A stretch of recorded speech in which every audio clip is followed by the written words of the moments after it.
Welcome to the Hammerlock. This is your host, The Phenom.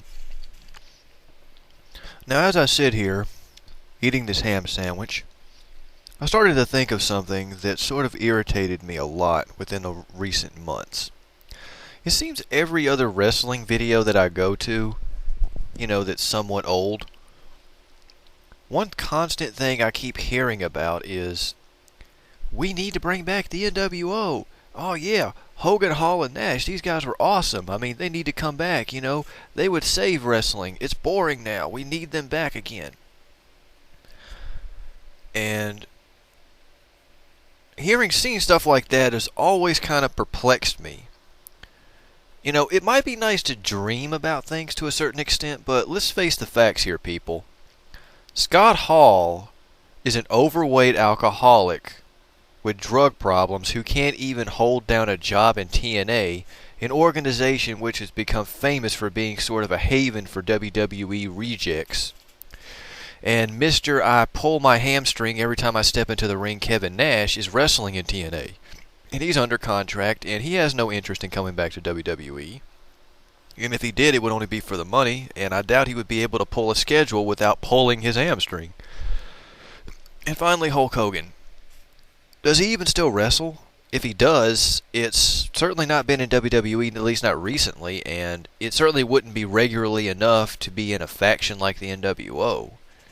So, let's just face it, the nWo is history. They had their time. And the nWo actually did make a WWE debut, and they tanked. They tanked hard. Though, to be completely fair, it wasn't really their fault.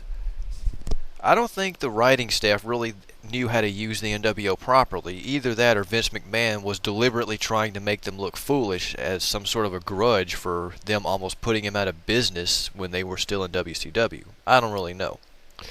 But there's no way they really could have game planned for Scott Hall getting fired and for Kevin Nash going down to a hamstring injury and then for the fans' overwhelmingly positive reception to Hulk Hogan. So they had a lot of things working against them that probably contributed to their early demise. But let's just face it, they didn't work in WWE, and in WCW they were good for a while, but the magic began to wear off pretty quickly. It got to a point where almost every wrestler on the roster was a part of the nWo, which is ridiculous. I mean, it was almost hard to tell what month it was in WCW. And they had a lot of different nWo factions, like the white and black, the red and black, the LWO, and probably the green and black, red and white, black and yellow. I don't know. They had a lot of them.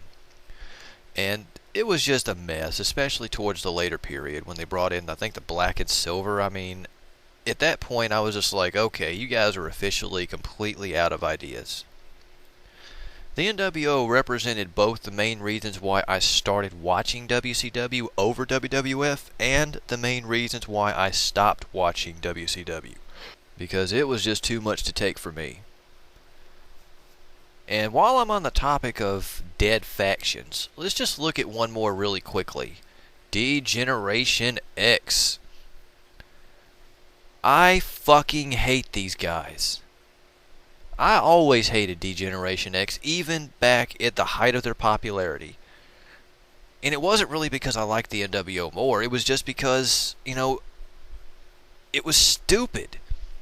I mean, their sense of humor was infantile even for somebody young like me at the time.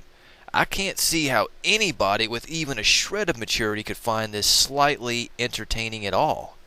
And you know what's worse?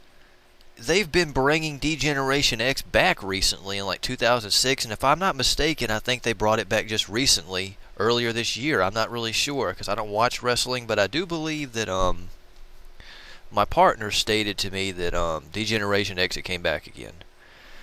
It's worse now. I mean, it's like, what the hell? At least back in the time period, you could say, well, we're younger guys, we're not going to do what you tell us to do. But now it's like, we're a couple of 40-year-old guys chopping our crotches and making jokes about how Vince loves cock. What in the holy mother of fuck shit is funny about that? It's not funny. I mean, it's so childish that it's just like, oh, It's like I feel ashamed for these guys having to go out there and do this shit. I mean, I'd want to hide under a rock after saying some dumb shit like that. But honestly, D-Generation X was never any good to me, and it's even worse now, considering how old these people are. It just doesn't work. The concept of D-Generation X just doesn't work. It didn't work for me back then, and it works even less now. And in general, I just would love to see the nWo and D-Generation X thrown into a coffin, have the lid slammed shut, have the Undertaker stand above it and say, "Rest in peace." Because that's how I feel about these groups. They're dead. It's time to move on, leave the past in the past, and look to the future. The end.